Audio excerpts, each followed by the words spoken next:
back. Sorry about that, but we just had to make sure the players were 100% ready before we got into the game, or tried to, at least. But we are back and ready to go with our first match of round number 4. Is going to be Treadsred versus XC.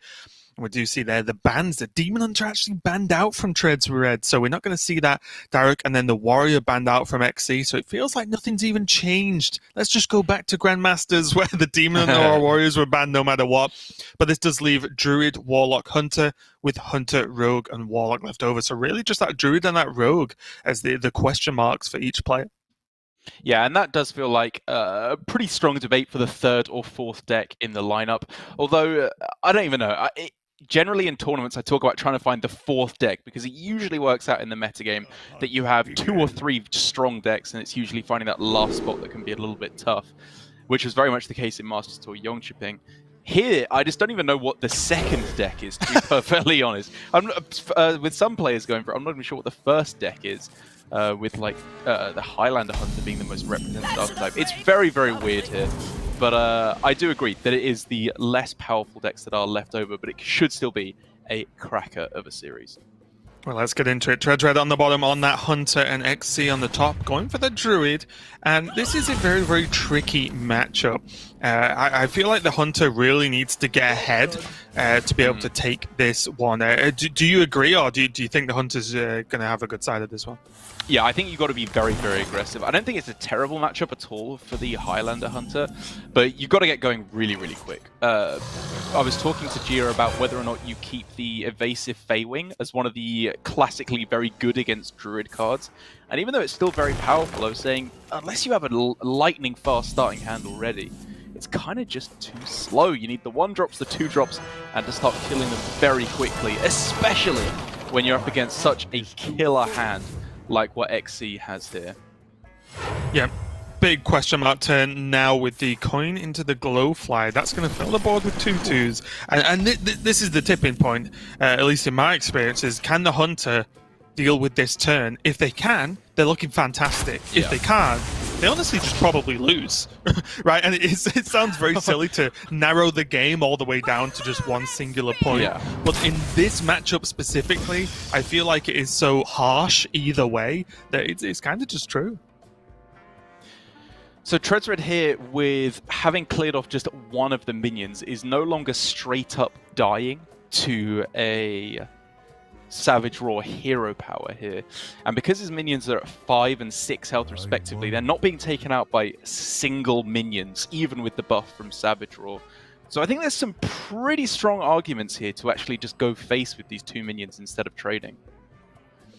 Yeah, it's one of those weird problems where I completely agree. If you aren't dead in any way, shape, or form, then I would probably go face. Because my issue now is the trades have happened, but then what if there's removal and buffs and trades now? Then what's the backup plan? You just play a 6/5? And then, then you have to wait for Brandon at turn after. By that time, Druid can already run away with it. One thing I will say is the burn of the second Glowfly does make this a little bit safer to trade, because the board's not going to be just completely refilled next in the following turn, because you've seen that card already gone. Yeah, it's very close, I think, because there's other things that can go wrong. You can be hit with Savage Roar plus Power of the Wild. You can be hit with Soul of the Forest, at which point board can be irreparably lost. So I'm definitely not saying that this was the incorrect play. It's just definitely worth considering here, with Corrosive Breath in hand, Dino Tamer Bran in hand as well. Treadsred could have just gone for the approach of saying, I'm going to kill you in 2 turns, and I just pray you don't have the damage. I think it was a reasonable approach, as you mentioned, just having the damage already in hand, ready to go. It's not really going to get better, and this is kind of proving the issue, right? Well, okay, you trade last turn. Does Treadsred have to trade again now? And if so, it just got worse, right? Because the trades don't do as much now. So, and then what's next turn? If he's not playing Bran on curve because his opponent will still be on 19, then what's the plan, right? Can he trade forever? Maybe the answer is yes, you do trade and hope they don't have Mount Seller anytime soon. And then suddenly again, there might be enough time to then just power out the Hunter to actually finish the game. Yeah, very possibly. It's you know, it's a no matter which way you approach the matchup, there's downsides either way. If he'd gone all face, he would have possibly been met with Savage Draw, Innovate Savage Draw, and die. He could have just been met with Crystal Power, and XC is able to heal back up, and then he doesn't stand a chance of winning the game because he's lost board and he's nowhere near killing his opponent. So I definitely don't begrudge Treadsred especially badly here for going with this line of play, but it does lead to a pretty miserable turn indeed, where he just ends up floating most of his mana here on anything useful. XC was so close to lethal as well. Yeah. Double Savage Draw is savage. It is just a relevant name of a card because you can feel safe and then Double Savage Draw comes out and you've just lost the game. And because you didn't clear every single minion on the Druid side of the board. It's so scary to try and play around.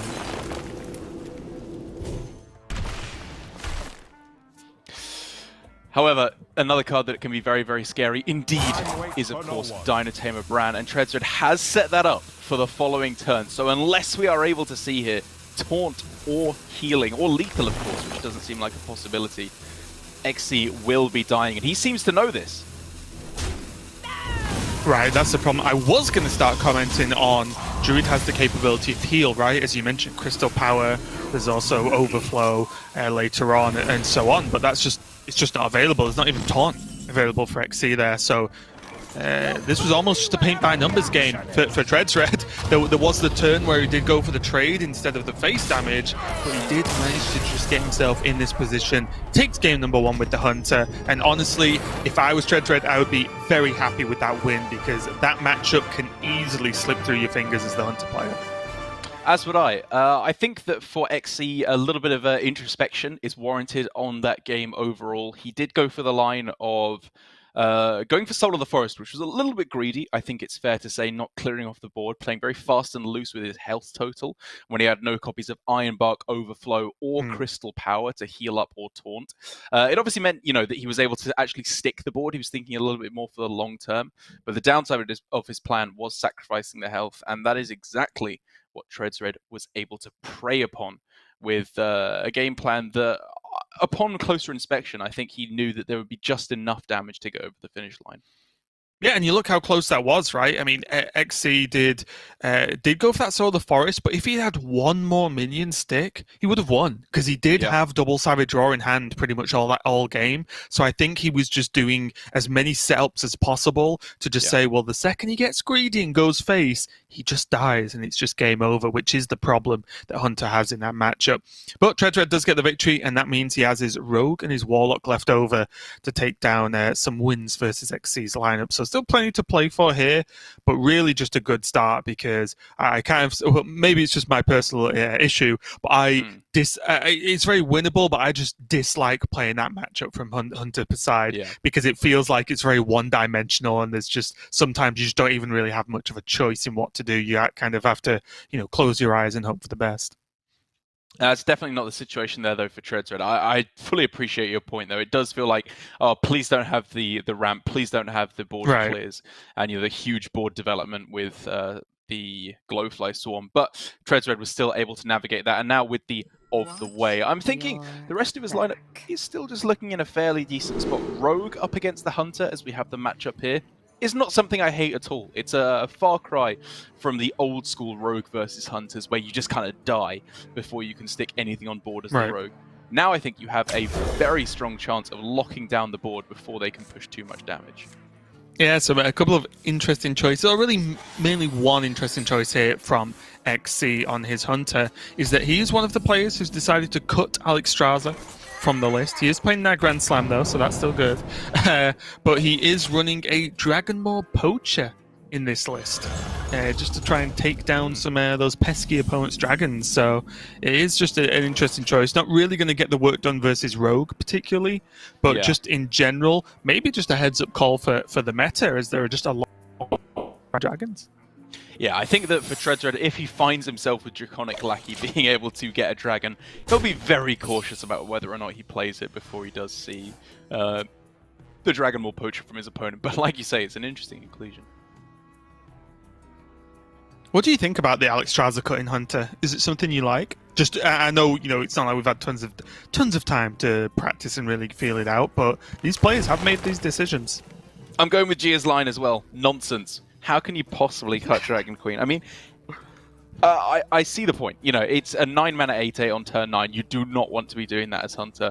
But I just think, unless you're going for a super aggressive build of the deck, it's still just such an absurdly powerful card. Right. And that's the tough thing as well. It's on one hand it's a bad on curve play, but on the other hand, Hunter doesn't have access to a lot of value cards.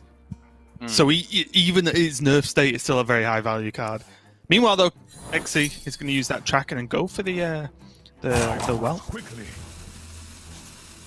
Yeah, the real question on this turn is whether or not we see Zephrys come down on this turn, potentially looking for a play on turn 4, because at the moment it's looking very, very lackluster. Nothing to come down whatsoever. I like it. You've got to be spending your mana to close out the game nice and quick. That's true. It does, especially with that Tracking, it does help the curve quite a lot. Yeah. It just hurts to just play a minion into a Seal Fate turn. It is very unfortunate, but as you said, it does even out that curve. But Dread doesn't actually have Seal Fate. Does have a Backstab though, so he could go a little bit wide here, play the 2 1-drops, and then just use a Backstab and just make this Felmore probably quite ineffective, honestly. Does make sense.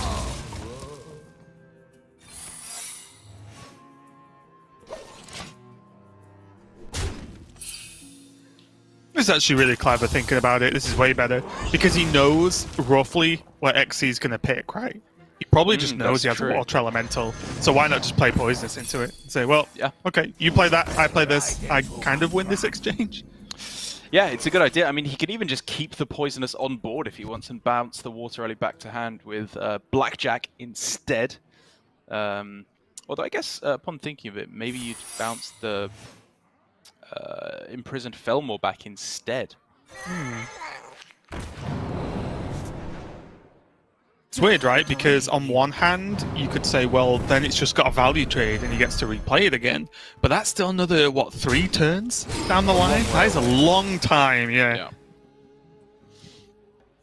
Oh, yes, indeed. But all is not lost for XC, I would say, at the moment. He's got a pretty decent game plan of just curving out turn after turn, trying to win in the mid-game, because I was going to say, until Treadsred found the Questing Adventurer, he didn't have any way to heavily dominate the board. But now things are starting to look significantly scarier for XC. Give me a quest.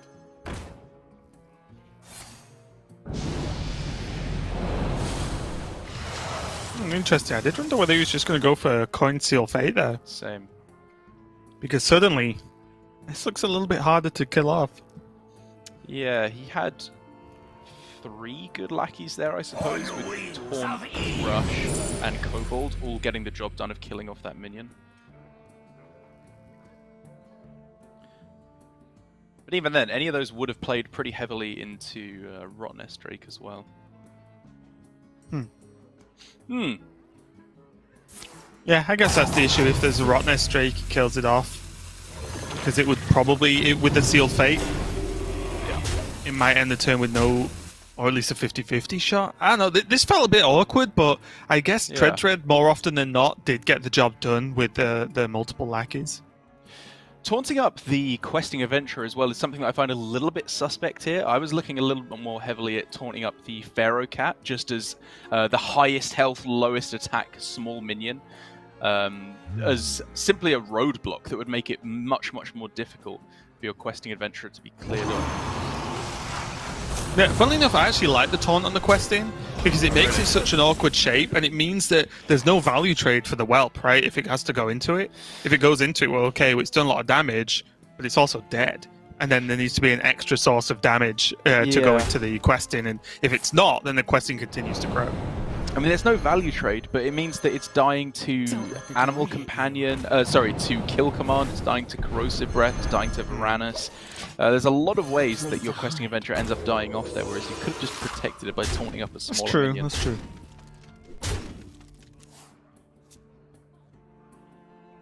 But even then, with this outcome on Varanus, it still sacks in the 5/5. You know, he's taking out the big old whelp very, very easily. You've just got to love it, haven't you? There's a board for the rogue. The rogues are winning, and no matter what, the hunter's completely on the back foot. Brian, go face. It's like Your presence even up some of that health total. I mean, it's probably his best chance of closing this one out, I think. With Dragonbane, Unleash the Hounds, he's not really looking to win back the board, I don't think, unless things start turning around very rapidly. He's looking to close things out. However, Ancestral Guardian, I think, could be the difference maker he needs to remind him, all right, time to slow down, try and win back the board now. Still very awkward, though, because of the stealth on the 4-1.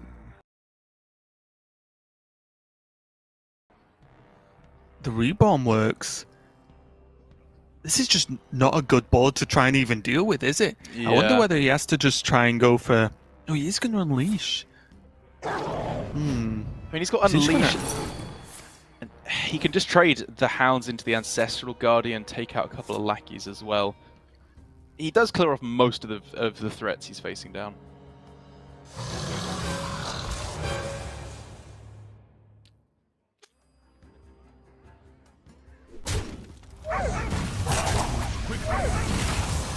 Your presence offends me.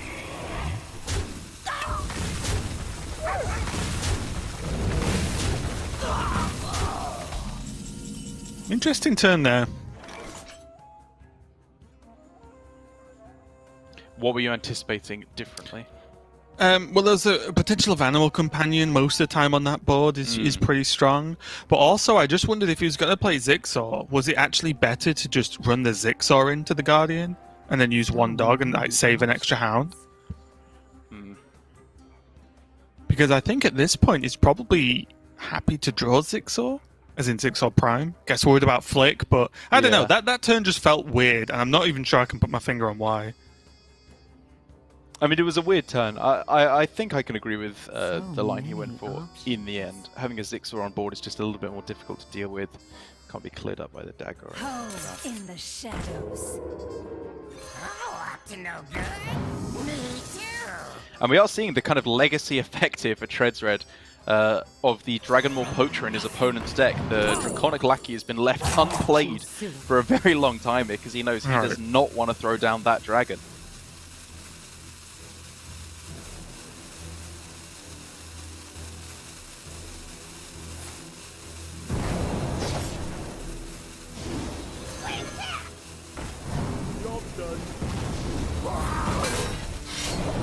Again, just it feels like a game of weird turns, honestly. Even this, although it was okay, didn't feel particularly strong from Treadsred either. Feels like both players are not floundering, but, you know, just not having those turns they really want. You know, some of those impactful, like, game-winning turns or setting up game wins. Even Treadsred has to leave up this Zigzaw. And now XC has multiple options. Still has that Varanus that got bounced. He's one turn away from this Nagrand Slam, but also just has Dragonbane hero power and then maybe reassess.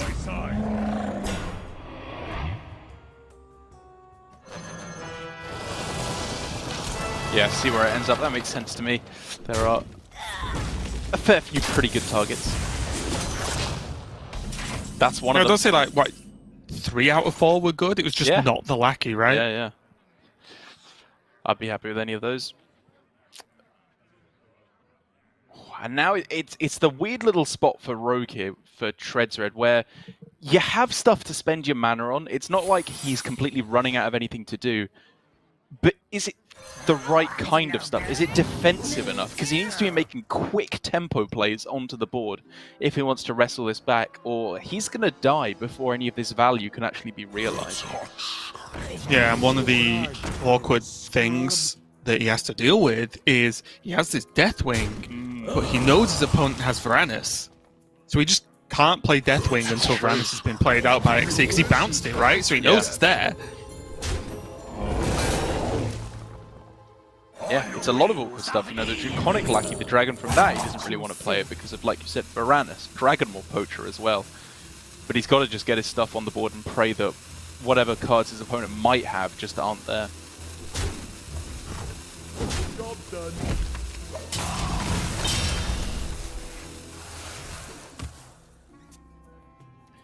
like even there, I wonder was the trade absolutely necessary there? Couldn't he have just got away with pushing that to the face and trying to close out with damage? Maybe that's a little optimistic with how little damage there is in the rogue deck now. I think that's the issue, isn't it? He just doesn't have damage. Yeah. Now this Grand Slam. XC probably just hoping that there's no flick available, because that's the true killer here. That's what he needs. That is absolutely what he needs. Or, of course, Galakrond into Kronks to sweep this up fairly cleanly as well. Or just win the game for that matter. Is he going to go all face and Deathwing? Oh, he feels like he has to, even though he knows. Well, he knows at least it can be reduced down to 1 health, and he knows that there is, I'd say, a fair chance that XC has something that can kill it off. At least he knows he can't face tank it. You fell right into my trap.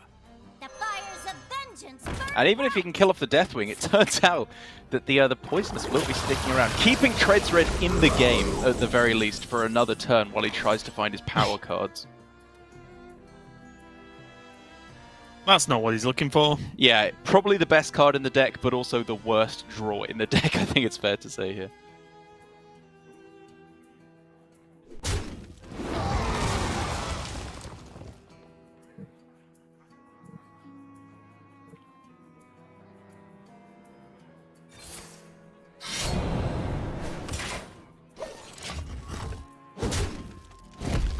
Funnily enough, depending on what XC draws now, Treadsred isn't completely out of it. It's He not has still over. got some draws, right? Like, he's not just dead. He's dead probably in 2 turns' time, Yeah. but there could be a Galakrond between now and then. Whoa. So there's no dragon to activate Rot Nest. If there was, it would be a pretty easy pick, I think. Cobalt Spellkin is okay in Hunter. You have the side quests, which you don't really want. I'm really surprised there. I think Fairy Dragon Hero Power was absolutely fine. It's two extra damage right now. It's a 3-2 instead of a 4-4, but it's untargetable. And what did I say? Whoa! There was a Galakrond between now and then. Okay. Oh, well, there's the 2 invokes you needed a couple turns ago. I will act as your scapegoat. It's not half bad though. It's Do you see very the good. difference between this nerf though? Oh, yeah, 'Cause yeah. in yesterday world, this Van Cleef would be hitting the board as well this turn, which Yeah. would be pretty crazy. Ooh.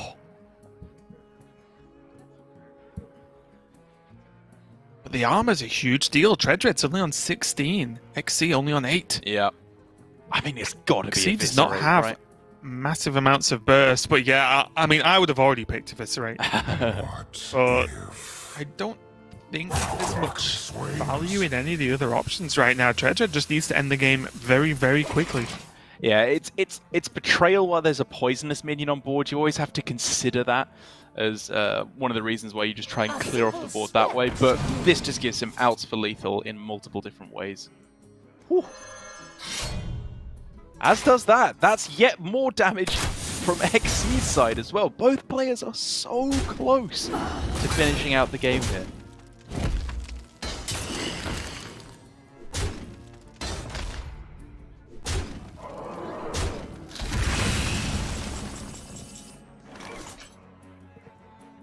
Well, it's going to be hero power, I think, to start. Yeah, it essentially has to be this turn.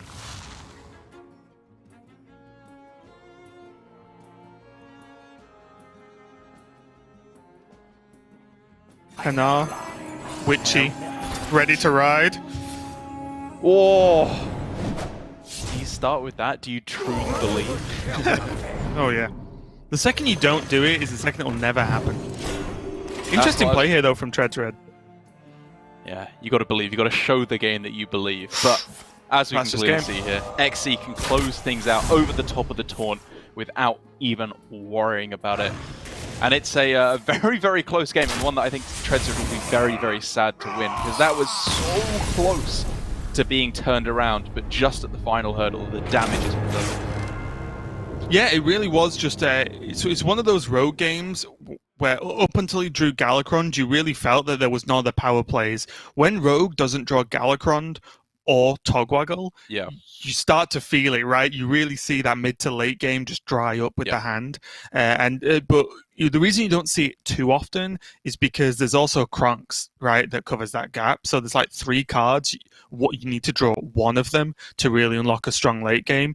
And Treadsred just did it just a little bit too late. He got so close and only needed a little bit more damage, but it was just enough there for XC to even this up and also get a win with his Hunter. So both Hunters ticked, done, dusted, and their win rate continues to look okay, at least so far. Whereas now we're going to go into what those mystery second, third, fourth, whatever decks are for the players with Warlocks, Rogue, and Druid here going around for these guys. So it's going to be a tough one. I think that really these Warlocks have a lot to prove, because for me, I was surprised to see as many Warlocks as we have. I didn't put that one on. I was expecting a ton of Priest. I was expecting still a lot of Demon Hunter, when really we've seen Hunter and Warlock at the top 2 represented decks, which is crazy, to me at least. Yeah, I think it makes some amount of sense to me because, we've been saying over and over again that we thought Priest was going to be a lot more represented than it was. And I think a lot of the players will have been expecting that as well, for which Warlock is an excellent class to bring to counteract the Priest, as Quest Warlock has a fantastic time versus the Galakron Priest. And even outside of that, it's just a strong deck, I think. If you're just going for top 4 archetypes, a lot of the players would peg Quest Warlock right up at the top. However, you do have to be playing the Quest Warlock mirrors, which, while being one of my favorite mirrors that we've seen in a long time in Hearthstone, are incredibly draining on the old brain. Yeah, they really are, and I really feel like just one mistake can lose you this matchup. There are some matchups where you can get away with it a little bit, but this one's so close and so reliant on, say, activating an earlier quest, or just letting minions, or getting an attack off with a wave of minions, or just holding back on Nether Breaths and Soulfires, that you make one mistake in this matchup and it's going to be significantly harder for you to take it. Already a couple of things going in XC's favor. Being on the coin, I personally like in the matchup a little bit. Being able to use that, even if you shuffle it back into your deck, is very powerful. And speaking of shuffling back into his deck, he's got the plot twist. That is absolutely what you are looking for to try and close this one out. Whereas for Treadsred, he's going about it the right way, going for hero power, and then questing on turn 4 with the hero power. But he still hasn't got the goods quite yet. Yeah, he currently has everything he doesn't want. The Zeph, not really after. Rain of Fire doesn't achieve much. In this matchup, a lot of the time, Rain of Fire is actually just more damage from, say, the Malagos. So yeah, it's a little bit awkward here for Tread. There's a plot twist. We've got a game on our hands all of a sudden. Obviously, both of these players are trying to complete their quest as quick as possible, I should say, is the pretty much the only strategy that you have in this matchup, unless you want to get very, very funky, which usually doesn't work out. And so getting the plot twist, trying to find the second one and get those 0 mana hero powers working in to try and cheat out Malagos, Alexstrasza, Abyssal Summoners, even a Twisting Nether can be very powerful as well. Both players are looking to be in a great spot to do so. Yeah, this is looking very, very close. And some of this early chip damage doesn't overly matter, not only because Treadsred, as you can see, is running that Kartuk Defender, but also just the nature of the Moarg heal effect means that bits of damage don't really count. It is just about who's unlocking those big, powerful 0 mana hero power players, or just acquires the burst along with a Malagos. So although it looks like Treadsred is, he's getting low, he might be burst down, it can happen, but not really that common this early in the matchup. That's an interesting one. Yep, it's the new artwork for the Aranasi Broodmother. They decided to mix it up a little bit. And there's another one. Just to confirm, that is Aranasi Broodmother, by the way. Oh, really? Not sure if you... it's some kind of weird new bug where it does... Because if you noticed, I think every time it's come up, there's been the heal effect. Oh, right. When it was come up in the... I mean, we'll see if that's true, but that's what we believe right now, at least. That's the working theory. But there we go. Treadsred. Quest completed. Ready to go. 5 on the following turn. However, the scary thing for him is that was the second plot twist that he used there. And just look at this hand. This is expensive. with Malagos in hand, and also, although it's not as big of a decrease in value to get Rain of Fire off the hero power, getting any of the damage spells for 0 mana is a big difference in terms of being able to kill your opponent. I'd go so far as to say that this is a disastrous hand for Treadsred to have here. It is. There is some bailout opportunities though, because there is still Nether Breaths he can unlock with the hero power, which would be huge. If you can get the hit 1 or 2 Nether Breaths, and suddenly, even though the Malagos is full price, you can still use the... There's one. You can still use the burst, so suddenly there's still now Malagos, Nether Breath, Rain of Fire. Yeah. For a lot of damage.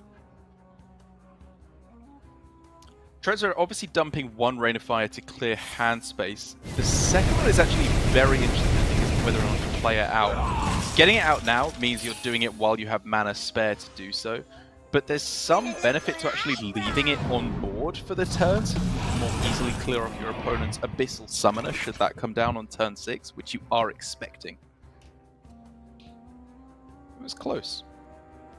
It was, and now there's one of those frustrating turns with the quest unlocked. You can't actually hero power, because Treadsred, I think, is forced into Caladan here. I don't think you can just take 9. Yeah, I mean, the alternative I was looking at was whether you go like Nether Breath, Hero Power, Dark Skies, but that kind of defeats the purpose anyway, because Nether Breath is a premium card to have at 0.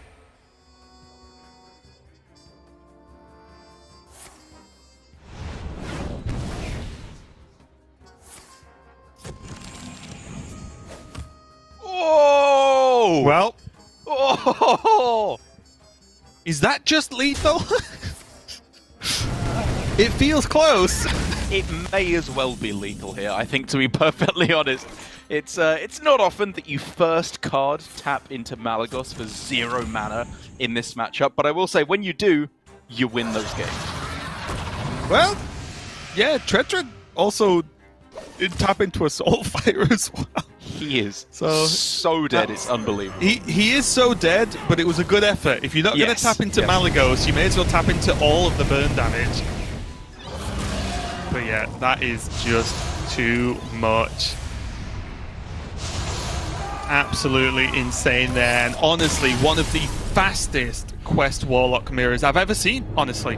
I don't know if that was faster than usual, but I normally see the players actually go a lot longer there, because both of those players got quest done super early, and the fact that they were just tapping into just one way or the other, it was either the burst or, for XC's place, the Malagos. It was insane. One more turn and Treadsred could have actually just lethaled them, because I think he was getting close to that mana. So that was crazy. That was very explosive, and you can see by the fact that I was not ready to come back to camera that how quickly that game ended. Yeah, it does speak to the volatility of the Quest Warlock matchup, the mirror specifically. I think it's a little bit of a shame for me that we didn't get to see it play out a little bit longer, because I think that you get into some very, very interesting situations in the late game of whether you throw down Alex for a combo or whether you just play it out, how much you're saving Zephyrus for, whether you can spot the weird outs with like Wind Fury can find lethal a lot of the time and stuff like that. But either way, I think XE did everything right in the matchup. You know, he was getting rid of cards when he could from his hand, shuffling through his deck to complete the quest, and it does now mean that he is left with only the Druid. And one thing I will say about this matchup is, I should say for both the remaining matchups for Druid here, is my opinion has gone up and down on both of them in roughly the same way. I initially thought that Druid was fantastic against Rogue and fantastic against Quest Warlock, but I've kind of started to come a little bit more towards the middle in both of those matchups as the metagame has progressed.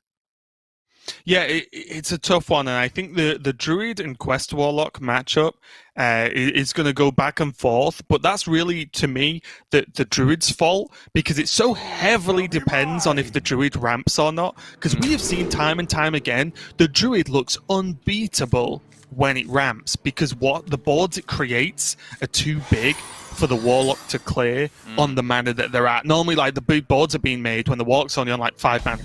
And it's like, well, you can't be Mount Seller turn with 5 mana.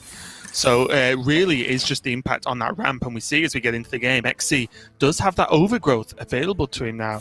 So if you can just get a bit of card draw, this is looking to be pretty strong indeed. While Treadsred, although has the Sense Demons to help out with some card draw, doesn't really have anything else in his hand right now. Yeah, it's looking pretty good for XC at the moment. The downside, sorry, I suppose I should say the downside is that he's not running the Breath of Dreams list, so he can't hit any extra ramp. He has to rely purely on the overgrowth that he currently has. But I think it should still be good enough for him to start ramping up. Even Ysera being found on its own can be incredibly powerful in the matchup. Right. Yeah, Warlock normally cannot deal with so many waves of big minions, right? They have Calidan on the draw when it's super powerful as a effect, kind of a Twisted Nether effect. They have a Twisted Nether, but that's normally it. Outside of that, they have to start doing pretty impressive stuff like Netherwing, along with maybe a Moarg Rain of Fire to clear some big boards and so on, so on. And a lot of the time with the Mount Seller turn, the Warlock has to choose between killing the Mount Seller or clearing off the rest of the board. And there are massive pros and cons, right? If you're forced to clear the board and leave the Mount Seller up, they might just make another board, and then you're in the same problem. If you kill the board and leave the Mount, if you kill the Mount Seller, well, they can't make the board, but they might just Savage Draw you, and you're dead. So this is why the matchup can look so crazy, and it really is, for me, just down to the Mount Seller draw. It is absolutely crucial. I completely agree. But I think that XC has a little bit more time than he usually would here, because Treads Red, of course, does not have the plot twist quite yet, and he's also gone with the kind of Japanese special version of the deck with Cart-Tut Defenders. We saw a lot of the Japanese players bringing this version of the list in order to target aggro in GM earlier on in the year, and at the time it made sense to me, even if I didn't think it was necessarily the right pick, because it countered Demon Hunter very, very well. Whereas here in this tournament, are you really expecting to see that much Demon Hunter? Is it worth going for Cart-Tuts over the Abyssal Summoners? I am unconvinced, and Treads Red will definitely be playing the price here, because look at how much worse this is than an Abyssal Summoner in the matchup. Yeah, it's tough, right? Because although it's worse in general, at some points it can be a little bit better versus, say, the big Savage Draw turns, because it can eat up multiple attacks. But then again, I guess a reasonably sized Abyssal Summoner does as well. So yeah, maybe it is just going to be a lot worse for him. And suddenly, there's just a Ysera on the board. The portals are in the deck, and things about to get quite explosive. My brood will survive.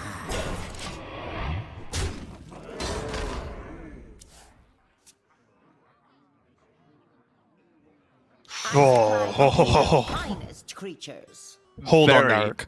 Very important draw there for XC. He can start absolutely dominating the board now.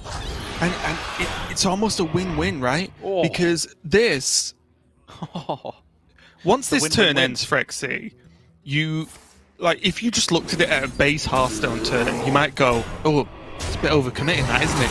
It's just how much stuff is on board and how many cards he plays. But there's the portals in the deck from Ysera, so it's just fine.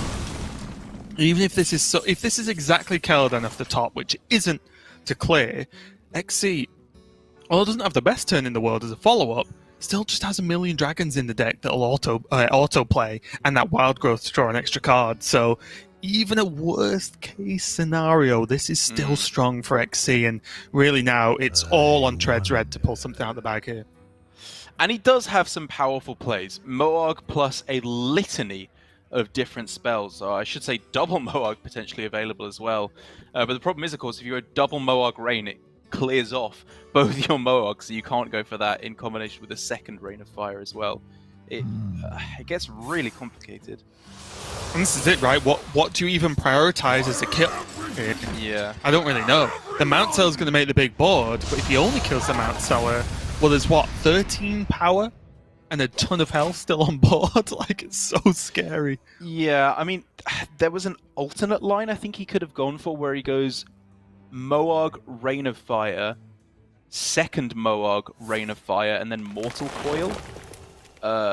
He would have had to have gone for Mortal Coil earlier on in that, actually, but it would have allowed him to kill off the Mount Seller, and I believe 2 of the other 3 minions as well, only leaving up the Ysera. The downside of that is, of course, he spent an incredible amount of cards from his hand, whereas with this line, he keeps up that hand economy, but at the expense of leaving extra minions on board and paying with his life total. Right.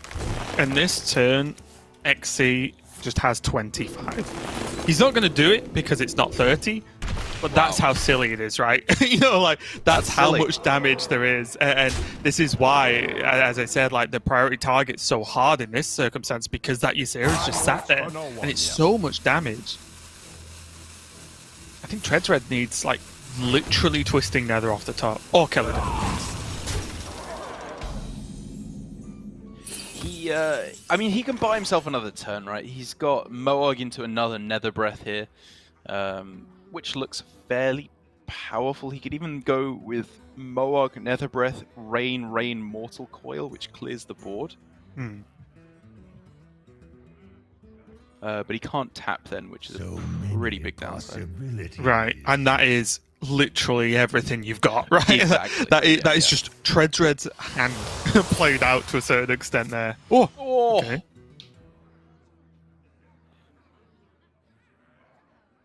And so upon further contemplation, it does make sense, for sure, to go with the slightly less all-in line to just clear off most of the board rather than necessarily all of it. Yeah, but now with the Moag, you can just coil this 3-2 as well, which will draw in more cards and get rid of a threat. And although it does give XC minions to play out, they can't attack, right? So it still buys him enough time.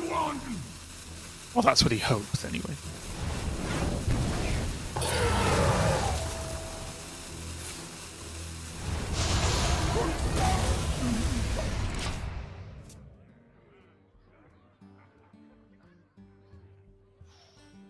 Pretty good draw as well. The benefit of playing this non-dragon list is that you can fit in Rising Winds, yet more card draw thrown into your deck, which means yet more dragons after you've played Ysera. Yet more Yseras, why not?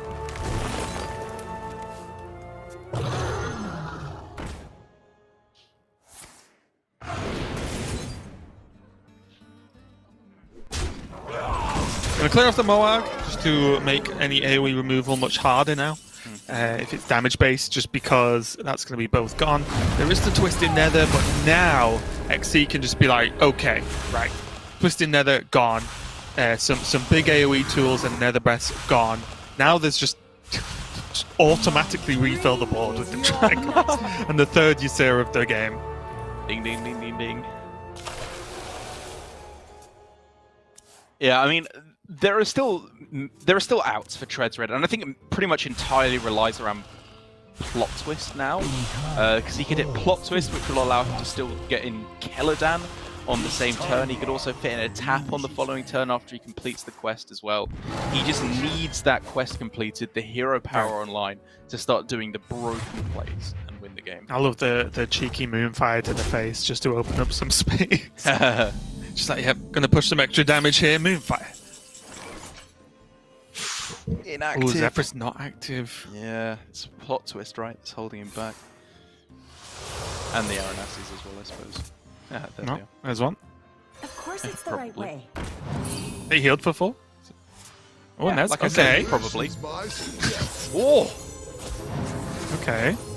But in being able to hit both of them one after the other, he does activate Zephyrus, which keeps him technically alive from where he is sat with Shadow Word Ruin. But it is looking, even if he's not dead, that he is very, very close to it. He is dead, right? That looks like 8, lethal 6, to me. 6. Yeah, that'll do it. And that's what's so scary with double Savage Roar. It is so, if just a couple of minions live, it is so much extra damage. Along with the Iron Bar, the hero power, there is enough damage there for the game. And just like that, I'm surprised Treadsred held on as long as he did, honestly. So fair play for that. But that is going to be game, and XC is going to take this series 3-1 and go up to a 4-0 score so far in this Swiss Derek. Incredibly impressive stuff. I think for Treadsred there, he did everything he could within the game in order to try and take a win. But it just speaks, as I said, so drastically as to how poor Kartut Defender is in that particular matchup.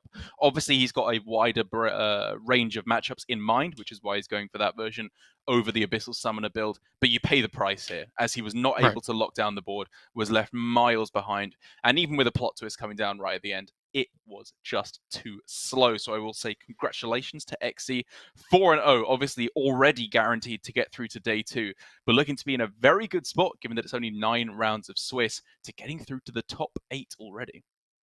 Yeah, really exciting seeing all these players just, bringing all these different lineups as well. Because I couldn't even tell you who I think has or what I would consider a standard lineup, because there are so many differences. We've even seen the Dragon Hunters, different Demon Hunter builds, even some priests, even though I expected a few more. But it's pretty crazy overall, and we've got plenty more coming up as there's still tons more matches to be played today, and of course matches to be played all weekend. But we're going to go to a quick break while we set up some more round 4 coverage for you. So we'll be right back with some more Masters Tour Asia Pacific.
We are getting into the good part of the Masters Tour where we start to eliminate a few people and get a feeling for who are going to be the 30 to 50 players in contention tomorrow.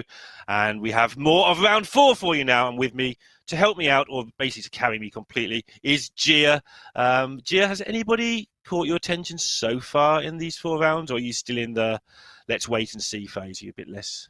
Anybody who has Paladin and Shaman, and guess what, Lorinda? We have somebody with Paladin coming up for this series. So Petrovic has definitely caught my attention with this Murloc Paladin variant. A while ago, we saw the Libram Paladin over from... man, I can't quite remember. Sunni. Never mind. That was Sunni. And now we're going to see the more aggressive variant and see if these off-the-wall aggro decks can actually get the job done. Well, it looks from the graphic like they can, because it looks like we're joining it at 1-0 and the Paladin has won. So typically, because I want to see the aggro decks as well, partly because they're quicker, but partly because we haven't seen these decks for so long. And also, I feel that they are the way this tournament's going to unfold, with people trying to beat the anti-priest lineups. Yeah, I think that there are, the rock, paper, scissors kind of mindset, which I argue is the template for any tournament. There is the meta that you expect to see, probably 4 best decks, and a lot of people had Priest in mind for being one of those 4 best decks, and then the lineup that beats those, and the lineup the one that beats the one that beats those. It's just very confusing. Yeah. But the long story short is that, as you mentioned, the aggro decks can prey upon some of these decks that are looking to take advantage of priests, such as Highlander Hunter and Quest Warlock. But we are going to see the Quest Warlock on the side of Tincho, whereas it's Zoo for Petrovic running the Netherset Thrasher, which we saw from SN Jing's version a while ago. Yeah, we are going to see a lot of this aggro stuff, I think, over the next 6 rounds of Hearthstone. Tincho and Petrovic both been doing well. They both went 7-2 in the same event in LA. Both missing out on the top 8 through tiebreakers. I went through, I don't think they actually played each other in that event. So nobody cut the other one out of the top 8. But a shame. Obviously both very accomplished. Yeah, rivalry storyline. I mean, there must be loads that we don't see. There's so many players that some of these people will just dislike playing against each other because somebody will always beat them. There must be loads of those rivalries. Very true. Over in the middle of the hand of Petrovic, we can see these cards. Dark Glare, which when the expansion was first announced, I thought this card was really nutty. And I thought this would be alongside the Hand of Gul'dan Nightshade Matron combo, pushing Zoo into a comeback, but it's actually just never seen play in any iteration of Zoo we've seen previously. So I'm excited that people are testing it out now, and I think that it is basically just cheating mana out, getting you a free tap every turn. Yeah, I've faced this once or twice over the last sort of month or two. And when it does its thing, like just getting infinite mana, not infinite, but huge amounts of mana, huge amounts of 3-drops, you just can't stop it. But one thing that the Quest Warlock has got is a lot of AoE and should be able to take care of itself pretty well in this position. Yeah. Already looking like if Petrovic doesn't try and protect this Neferset Thrasher, it's going to get caught in the crossfire of this crazed Netherwing. He's going to take his free tap. Of course, the text on Dark Glare says that whenever you take damage in your turn, you gain 2 extra mana crystals. So it's basically free taps for Warlocks, and it has got pretty good synergy with the Vulture, which I'm seeing is also a 2-of in the deck of Petrovic.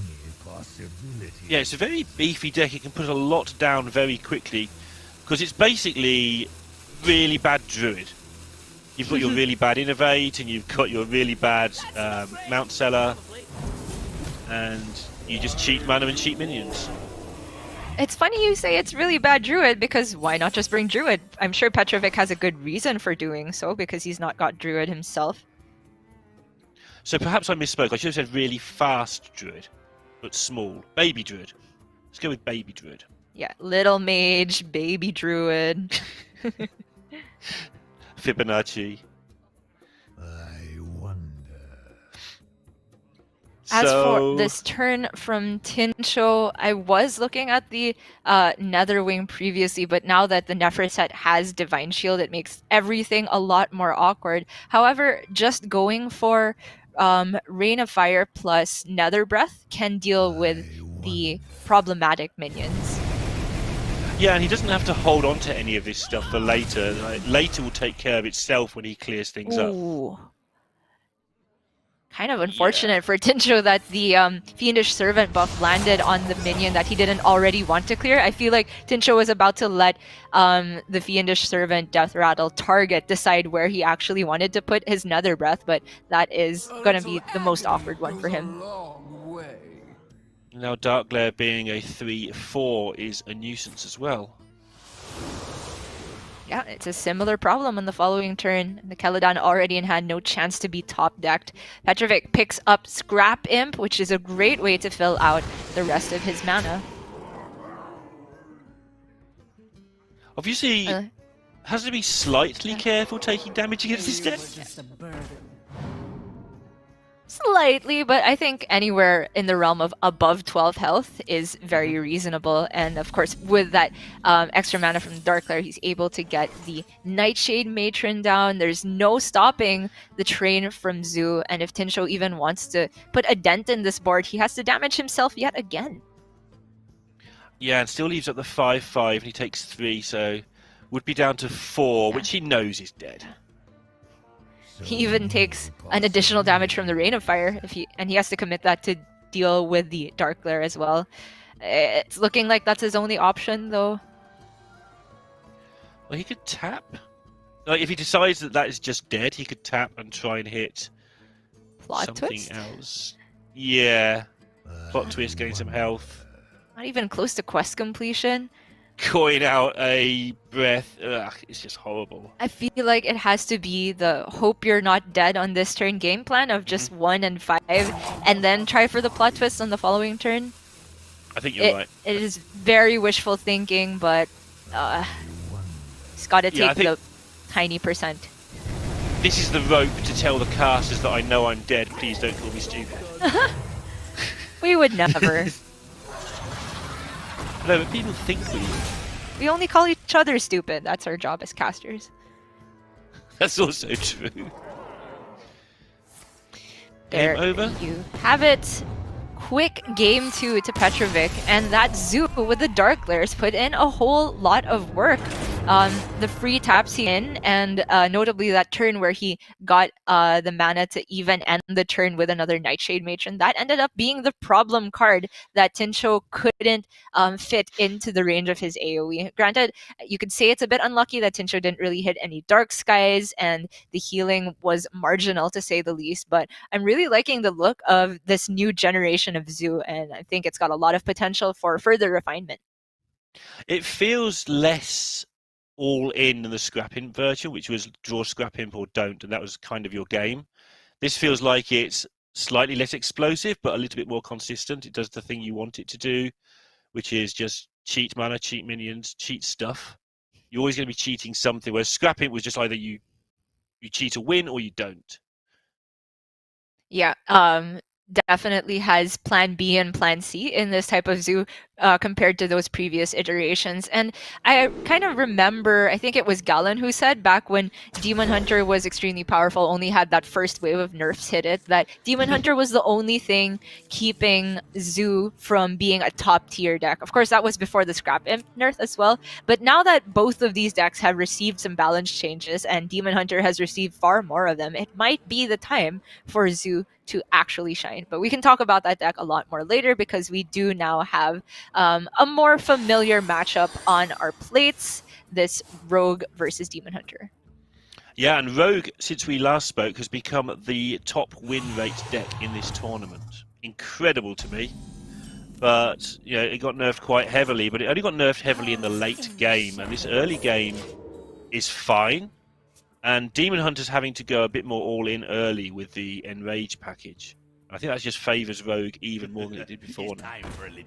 I tend to agree. Although I would add a footnote onto the Enrage package in the first place being quite problematic for Rogue, because the second that Demon Hunter is able to land those Aug Merchants and damage their own threatening minions, suddenly Seal Fate and Backstab are not available as options anymore. Thankfully, though, Spy Mistress on 1 is as efficient as ever for Rogue, and Tinsho is able to follow up with the Miscreant. He is already looking to be pulling ahead a lot here. And these are the turns now where Demon Hunter has just been slowly but surely punished a little bit. All of these cards would have been great a couple of iterations ago, but the real punish comes when they get to turn 5. They run out of steam. They have to wait for their adepts and their weapons, and things just get a bit messy. It's true. And this turn is looking quite problematic because the Frenzied Fellwing is a card you want to be playing when you're already ahead. Sure, he can get it down this turn by hero powering and pushing face, but I feel it's not a development that's particularly resistant to what Tinsho has to offer, which is the Miscreant and a bunch of lackeys that are great at dealing with 2 health minions. So I like that Petrovic is prioritizing card draw here and hoping to put together a turn where he can actually swing instead of incrementally building his board, which is what Rogue likes to prey upon. Yeah, Rogue's pretty good at just starting the turn behind and finishing it in front, so you have to make them start the turn very behind and make it hard for them. What? Have Okay, a Nightshade that works. Matron for yourself, Tinsho. Not gonna rush it in, keep it completely healthy because Tinsho is that confident about his life total, and a 5/5 is extremely problematic for Petrovic to deal with. Yeah, Demon Hunter doesn't like it when you're mopping up their minions every turn.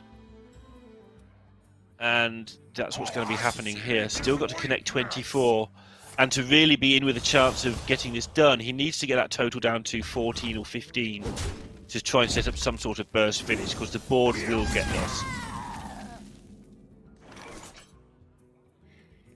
I guess somewhat fortunately for Petrovic, the other lackey picked up was neither Goblin nor Kobold, so the removal from Tinsho is not as efficient as it could be, but it's still far more than enough to make sure that Tinsho is just able to curve out into a Shield of Galakron and Kronks and kind of just cruise in the lead here.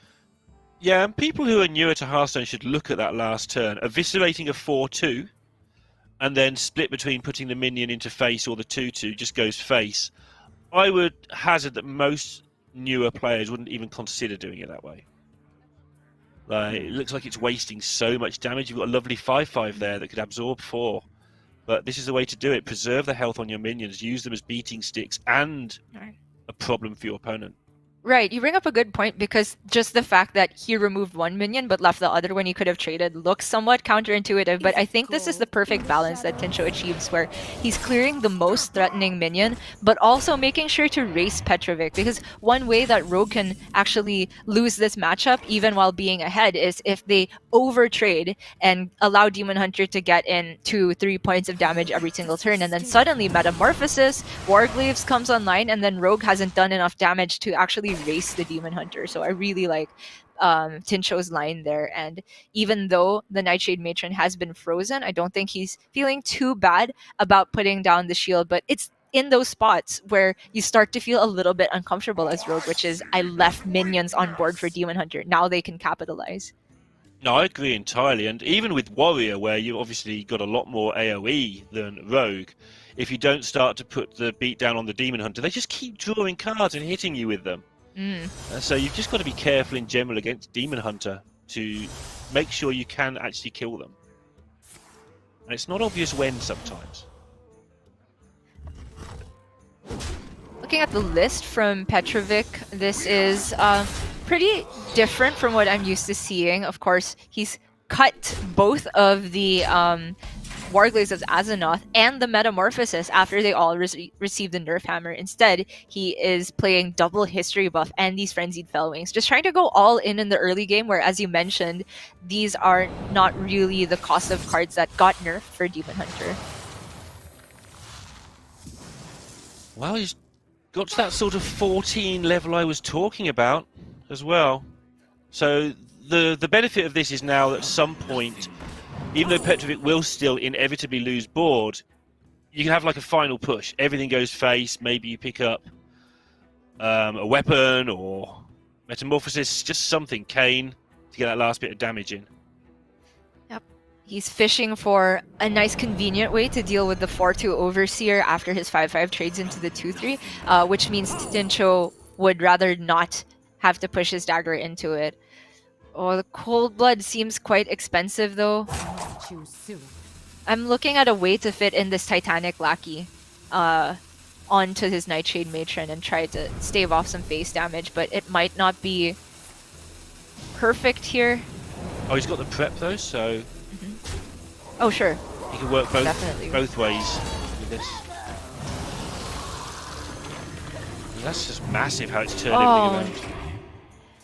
Kind of a low roll on his 7 drop there, but he did manage to get rid of the most threatening minions and protect his health total. So it is going to be a reliance on the top decks for Petrovic now here. Skull of Gul'dan is huge! That's what he wanted. And that's why he's got the Sigil runners, so Altruist. that can happen. Altruist is massive. That's got to be close to game next turn. On both sides. I mean, Yeah. you can't be too worried about the burst from Rogue in most cases, especially since he's seen Eviscerate already, one of the copies. So for Petrovic here, I'm thinking it's a very... it looks like a very prime hand to just hold on to as much Altruist procs as possible. But Yep. by clearing the minion with some of these spells, he's able to push immediate damage now, which I think evens out. So I can definitely respect that. And without the Galacon, I think it set up lethal for the next turn, even if all the board was cleared. I think. Doing Altruist math quickly can be messy, but I think it was exactly 10. Well, the best Tincho can do to stave this off is step his own Titanic Lackey to taunt up something. It is very meager, but he's hoping to simply survive on board, not even think about Altruist as a possibility because he can't beat that. Yeah, and if he lasts one more turn, look what's going to happen. Things will change really quickly.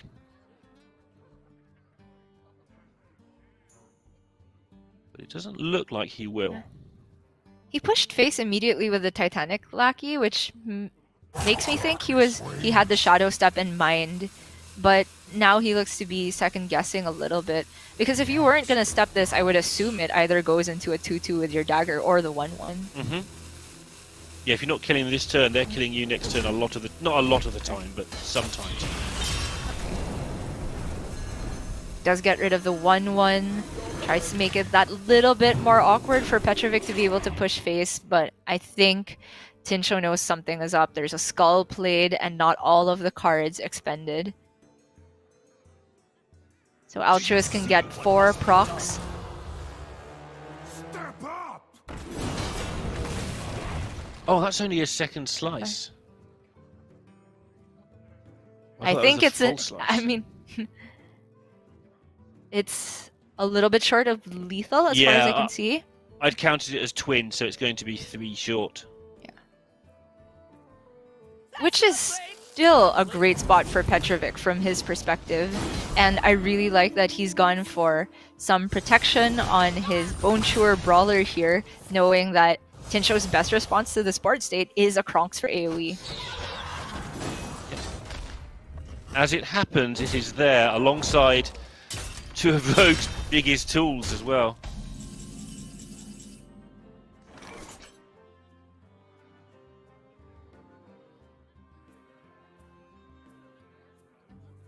Well, Tincho has a clear, and from his perspective can survive the turn at 1 HP, but it is not setting up lethal for the following turn, so he also has to rely on his own top decks to be able to close out the game on his following turn, given that Petrovic doesn't even draw anything good.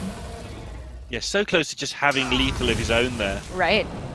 But that's the second Eviscerate that's gone into a minion. He would be dead had that not worked, but You can't just say, "Oh, that's 4 damage that hasn't gone face," but even so, it can be frustrating sometimes. It's a miss. It is a miss, but how does Tincho kill Petrovic this turn? He can't afford to hero power Lucky Tog into one for a miracle. Pharaoh Cat can give him a taunt minion? That Oh, generates a taunt! wow. I think you take those. Yeah, you take anything at this point. You just don't be dead and hope that somehow the Demon Hunter doesn't pick up one of its million cards that kills you. There's not actually that many. There's Meta and there's Kane. And the other history buff, though. Brotherhood shall prevail. There are some whiffs in there. Not very many. But it's not impossible. I think Tincho's given himself the best odds. Oh no, that's surely game, though. Skull of Gul'dan. Only 9 cards left as well. Oh, there was actually no meta in his deck. Imagine picking up Skull just to pick up 3 whiffs, Lorinda. None of these immediately deal face damage. Even Orc Merchant was lethal. It really was. That's crazy. Tincho takes on a razor's edge. Those had to be the 3 only whiffs left in the deck, I feel. It must have been very close to that, yeah. There is no meta, but there's still all the other usual stuff. And card draw as well, so yeah. Okay, well, that was, I'm sure, a roller coaster for Tincho. I'm sure he already felt as soon as he saw the skull off the top that he was done for. But kudos to him for hanging in there, not bottom righting immediately, as I definitely would have done in his spot.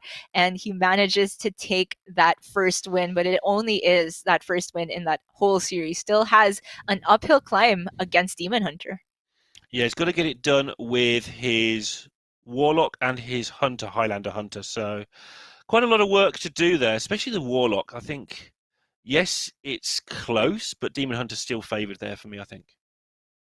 I think this particular list from Petrovic, I think the Quest Warlock could actually have a better chance against it because it's not running the meta, it's not running the Warglaves, and those are the type of expensive cards that Quest Warlock used to struggle a lot with against Demon Hunter. It's running a lot more of the lower end cards, which Rain of Fire and Dark Skies are designed to deal with pretty conveniently. I will say though that this particular list from Petrovic is probably more problematic for Highlander Hunter, and we're seeing Tincho cue that matchup up first. Just to finish off the last thing you were talking about as well, Kane is actually a big nerf because of Dark Skies. It used to just save you, and 1 point makes a difference so often against Dark Skies. But we are into the Demon Hunter versus the regular Hunter. And a pretty good looking hand here for Petrovic. Yeah. Very nice and zoo-like start. Just depends as to whether he wants to coin out the beaming sidekick alongside this battle mage immediately. The skull on his hand, on the rightmost of his hand, kind of slightly disincentivizes the coin, but I like just putting down the pressure, especially since he had the Umber Wing to follow up. It's such a low curve in his deck, I think he can expect to keep drawing gas there. So saving the coin for a turn 5 skull might be okay. Compared to sort of mine and your instinct, which is to just get on with it and worry about the skull later. But he's only got 1 card that costs more than 4 in this deck, and that is the skull. He's just wiped out the 5 drops completely. Which I like, by the way. I've been talking about that a lot, but I've not actually seen anybody do it. That is pretty interesting. I guess my line of thinking is that there are some things you can play around if you immediately put the beaming sidekick turn 1, so corrosive breath, and also I guess Zephyrus backstab somewhat. It's very hard to know who that tempo favours. Sorry. Yeah, it's just hard to know who that tempo favours in the turn, sort of up to about turn 5. Definitely favours Hunter later on, obviously giving Hunter the tempo. Very slow turn from Tincho, takes the cheapest dragon available. I definitely respect that. Not just because Dragon Queen Alexstrasza got nerfed, but because he simply doesn't have the time to be thinking in the long term. It is all about a survival game plan, and now Petrovic is going wider and wider. Tincho does not have Desert Spear or Zephyrus in sight to make work of this board. It's looking very problematic. Yeah, Hunter isn't good at these boards, let's put it that way. Petrovic, by the way, has solved the eternal GG non-issue that people come up with sometimes. How The do you last mean? event, he listed his 9 results and said, I went 5 and 4 in this tournament. And GG to all my opponents and just atted them all at once. So the winners and losers were treated exactly equally. Ah, Right, that's yes. genius! I think it's superb. And then nobody has any complaints at all. He's created peace in Hearthstone. I think that's what everybody should do. Very tough turn, though, Yes. for Tincho, because mana efficiency is everything in this deck, and he hasn't got a sensible-looking mana-efficient turn. Definitely not. I mean, my first instinct here is to just go for Zixor, clear off a 1-2, and you leave, I guess, a relatively healthy minion on board. Nothing seems healthy in the face of the hero power and weapon from Demon Hunter, but the Huffer is just born to die at this point. It's going to deal its 4 damage and then kiss goodbye to the board. Yeah, definitely not where he wanted to be at. Like, I think Raven made the point in the last match, the main match of this round, that you know that you're in trouble as a hunter when you play a minion and you still just go to the face even though the whole board is against you. This is exactly that situation again. It kind of is his only option, though, for Tincho. The trades don't accomplish anything because Petrovic was very likely just to trade another minion anyway, or his weapon. And so he does take that free 4 damage to the face. It is, however, not solving any of his immediate problems. And we see Petrovic with the double trade of the 1/1s, making his board marginally better against Unleash the Hounds. I think it's a very smart consideration. Right, this is where he gets the payoff for the slightly slower start. So let's see how it works out for him. Coin Skull looking premium here. There's an option for actually just Altruist 3 procs. And the more I look at it, the more I kind of like it. I grow impatient. Yeah, and the outer stays there and you've still got a skull next turn. Yeah. But yeah, every time this happens, like when I'm playing as well, you think about it for ages and then just chicken out. I guess the downside there is that he would have to trade in his Amani Berserker into the 6/5 unless he could just leave a 6/2 on board, which I feel is pretty valid if he's going with that game plan, because you don't want to be sending both of your slices and all that extra damage into the Rotnest Drake. But I think Petrovic has gone for the more measured play. The Skull, of course, potentially allows you to unlock an even better Altruist turn on the follow-up. Guess we should just keep an eye on the damage that is mounting up here for Tincho. Kill command, he's got Corrosive Breath, he's got Rotnest in play, obviously Hunter Hero Power. I don't think he gets the chance to use it all, but it's an option he's got to look at. It's a fair point. I don't think he gets there by just trading every single turn. We could see Zixor to remove the Battle Fiend this turn, but maybe this Rotnest has to start going face to race as well. Granted, it doesn't get there from just the cards in hand, but Tincho can draw into Zephyrus or something in that vein. This to me says that there's some trading coming. He doesn't know what to do. I don't know what he should do either. And he should know what to do. He went 33-9 playing qualifiers all weekend a couple of weeks ago. Qualified for Montreal. Really impressive. He's already Well, got if 5 he's- top 8s. That's really impressive. And he's on the front runners for that reason. Thing is, if he sends the Rotnest Drake face, that puts Petrovic to 13, which is setting up lethal with the 8 on board, and the kill command, if the Zixor survives, is 13. It's unlikely, but I think Tincho has found that window to, I think, the last possible turn for Petrovic to even think about trading.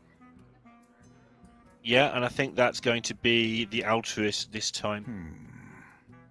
It's the right Yes. combination of some damage to the face and clearing up most of the board. It just Yeah, happens it's to very work. clean. Yeah, all he has to do is trade off his Fellwing into the Rotnest Drake after that. But the And more he- I look at this, as that's the only play, the more I think Tincho absolutely made the right play last turn. It's Mhm. not going to work out, I don't think. But it's put a lot of pressure on. Yeah.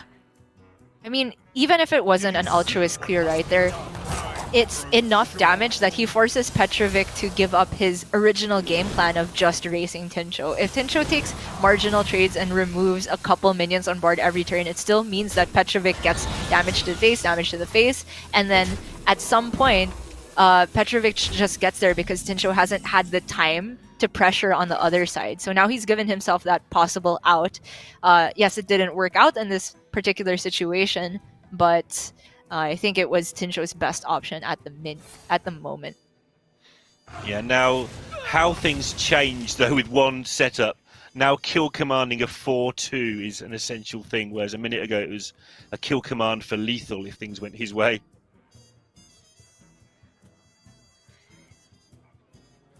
Choosing to develop a Fey Wing here instead of the Frozen Shadow Weaver, knowing that Warglade's not in the deck, so he's not going to respect any additional damage. He's looking at his own outs, and he has to stick that 5-4 and make it go face and try to hope for some Zephyrus lethal in that situation. But the Skull is there. Petrovic has another taunt, can put Divine Shield on it. Looking like lights out. It is. We saw how hard it was for him to pick up that damage last game, but this time he probably isn't going to need it. He's just going to be able to build up, have things in the way. I quite like this build. In fact, I like this build a lot. Definitely warrants some testing on my end. So as long as the Bone Chewer Brawler comes down this turn for Petrovic, I'm happy. Yes. There's also an option for not putting it down, but instead removing the Fey Wing. So he could put Divine Shield on his 2/6, trade, and then shoot the Fey Wing with the other one. But I feel like the Bone Chewer Divine Shield gets more accomplished, right? It makes it awkward for Tincho to deal with, and he gets to push more damage face. How hard is it when you first start playing on stream to not second guess yourself like that? Because that was like, he went back to the obvious play in the end. You start wondering about what people are thinking when they're watching and all that sort of stuff. Yeah, it definitely happens. It's really, really tough. That's looking like it's just going to be it. Yeah, no outs here for Tincho. He's not drawn very much removal at all, but I think it was a very laudable effort there in the mid game. That face attack with the Rotnest Drake gave him a little bit of breathing room, but of course it still relied on being able to get a little bit more of flexibility off the top. Didn't quite happen there, but I think very well played on both sides. Yeah, you can see why they both got to 7 and 2 and just missed out in that LA tournament, the Bali tournament. And I imagine they both got a chance of doing that again. That's 4-0 now for Petrovic, 3-1 for Tincho. So we will be seeing more of those later in the tournament, I'm pretty sure. Yeah, very impressive. It feels like after round one, today flew by.